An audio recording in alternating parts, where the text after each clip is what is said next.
The world is not in your books and maps, it's out there. Gandalf the Grey in The Hobbit. Follow along as we continue with part 2 of our 16-day adventure through South Dakota, Wyoming, and Montana.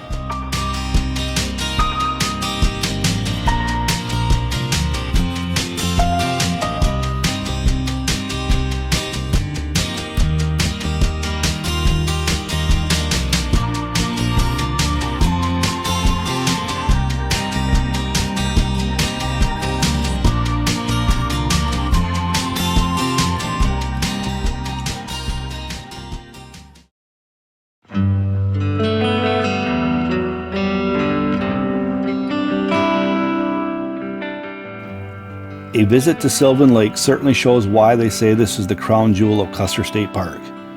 The lake was created in 1891 when Theodore Reeder built a dam across the Sunday Gulch Creek. Sylvan Lake is probably the most recognizable of any of the Black Hills and is a favorite of photographers. It was also featured in the Nicolas Cage movie National Treasure 2: Book of Secrets, although the location is a bit different than the film portrayal. The lake offers picnic places, rock climbing, small boat rentals, swimming, and hiking trails.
The Custer State Park Wildlife Loop is an 18-mile road traveling through open grasslands and pine tree-covered hills.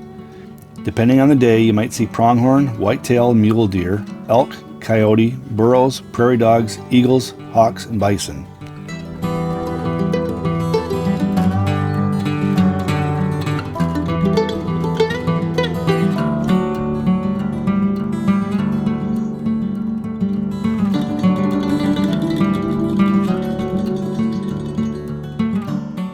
On our evening trip around the loop, we saw pronghorn, prairie dogs, and bison, and there were a lot of bison. They were nice enough to come up close to the road for visitors to take pictures from the safety of their cars. But the bison had the last laugh as they filled the road, completely blocking traffic. Use great care when viewing these beautiful creatures.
We reserved a campsite in the Stockade Lake Campground in the northwest corner of the park. Nearby was the Gordon Stockade, a replica structure built on the original stockade site. This structure was built in 1874 as protection from Lakota attacks against the Army. However, gold miners illegally occupied the stockade, which was located on Native American reservation property. The fort was abandoned when the miners were forced out by the Army.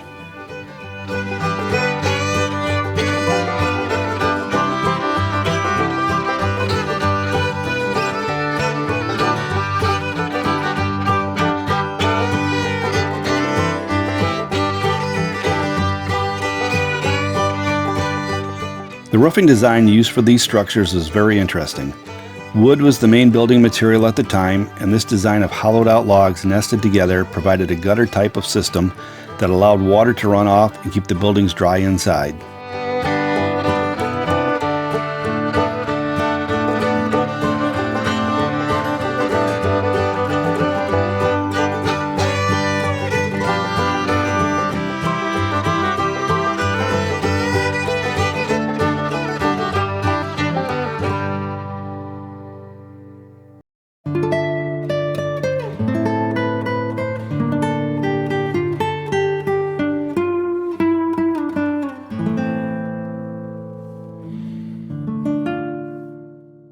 Our intention was to do the Sunday Gulch hike. However, when we arrived at the trailhead at 10 a.m., the parking lot was packed and cars were lined up waiting for parking spots to open. While we were disappointed to miss this hike, it will give us a good reason to visit this park on another trip, as 24 hours is just not enough to take in all this park has to offer.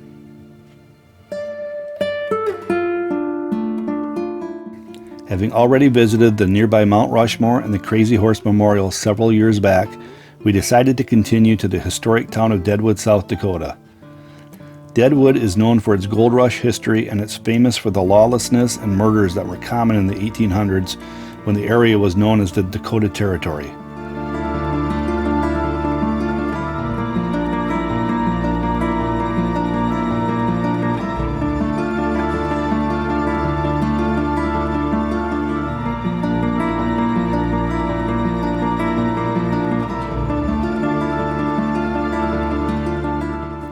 Wild Bill Hickok is one of the most famous characters of the town, having been an Old West folk hero gunman, a soldier, scout, and lawman.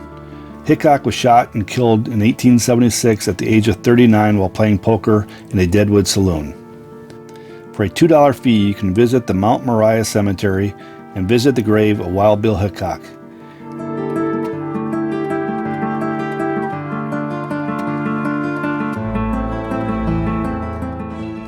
Nearby, you will see the grave of Calamity Jane, a well-known American frontierswoman and sharpshooter who died in 1903 at the age of 51. One story says Calamity Jane requested to be buried next to Hickok. Another version says Hickok had absolutely no use for Calamity Jane when she was alive, so the planners of her funeral thought it would be a great joke on Wild Bill to bury her next to him. From the back of the cemetery, you have a bird's eye look at Deadwood Gulch.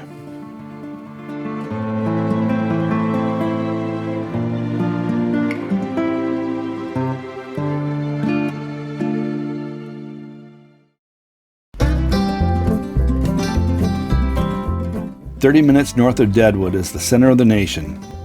Belfort, South Dakota was the designated town to hold this claim when in August 1959, Hawaii became the 50th state. The true center is marked with a metal pole on a pasture 22 miles north of Belfort. However, the 21-foot diameter commemorative monument can be found in town along with this local museum.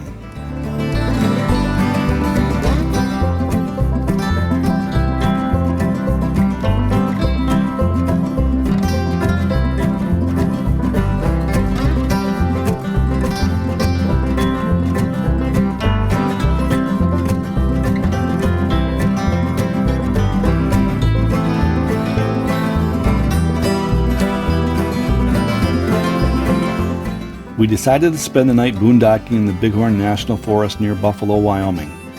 Our first road selection ended up to be a bad idea, so we headed back to the main road to find a different spot.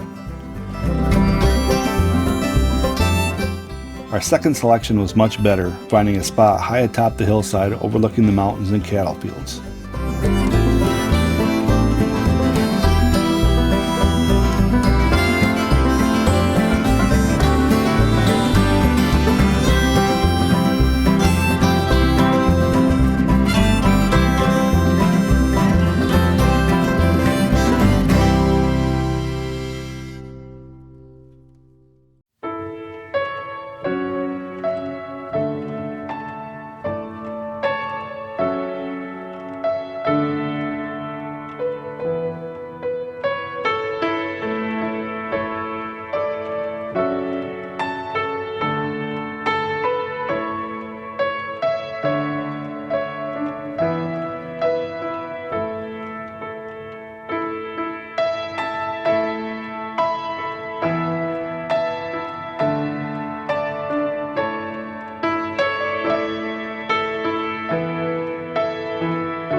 As the sun was setting, a cowboy riding by complimented us on our camping site and gave us a great photo op. We fell asleep to the sounds of cows mooing and the elk bugling in the night.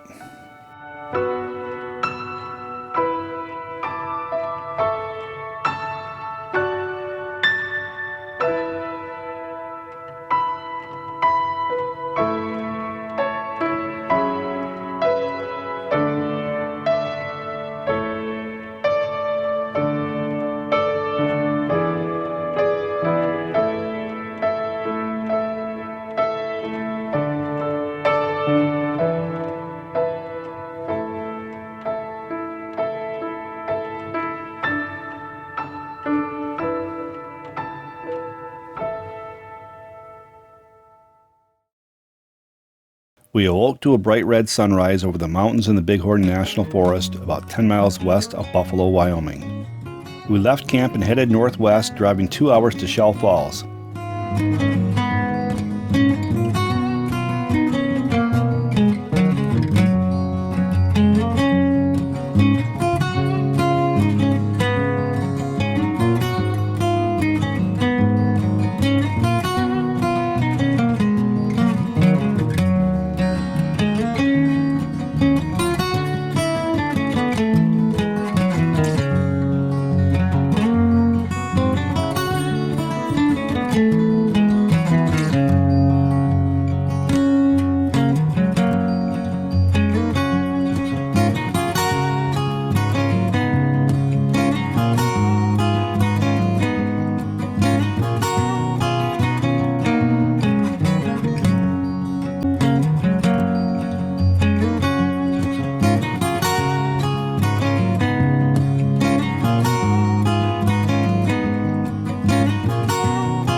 Just a short paved walk from Highway 14, you'll watch 3,600 gallons of water pour over the 75-foot falls each second.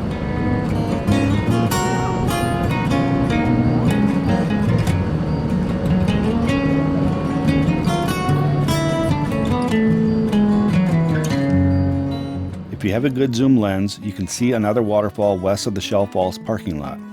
We weren't able to find the name of this falls, but it would make for a good hike if we had the time.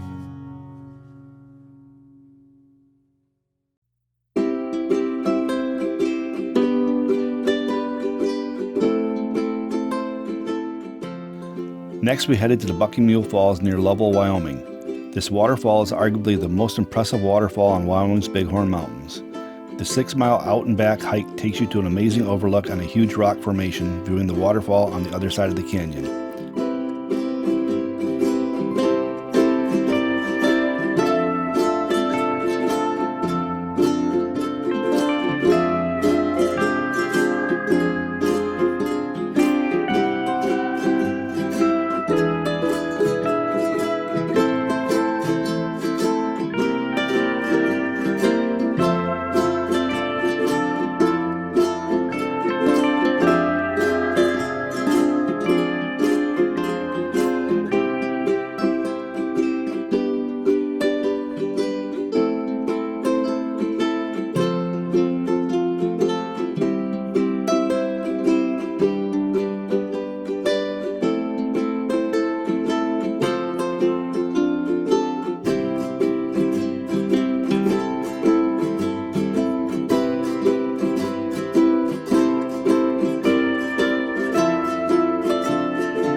From this vantage point, it's difficult to tell the height of this waterfall. Some websites say it's 600 foot tall, others say it's only 200 foot.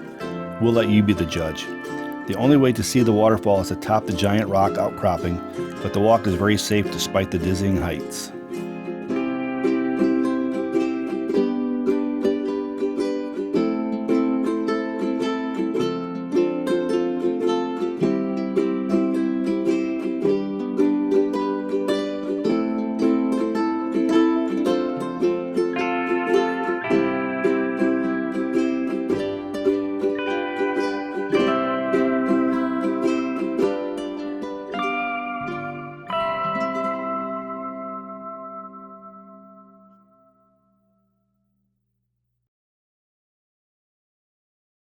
The day was getting late, so we found camp near the trailhead of Porcupine Falls and planned to hike there the next day. We set up the skottle and made some Philly cheesesteaks before heading in for a good night's sleep. If you like this video, please give us a thumbs up and be sure to hit the subscribe button and the bell to be notified when new videos are loaded. In our next episode, we visit another amazing waterfall, view the Bighorn Canyon from above, and travel the Matiti Trail. Until next time.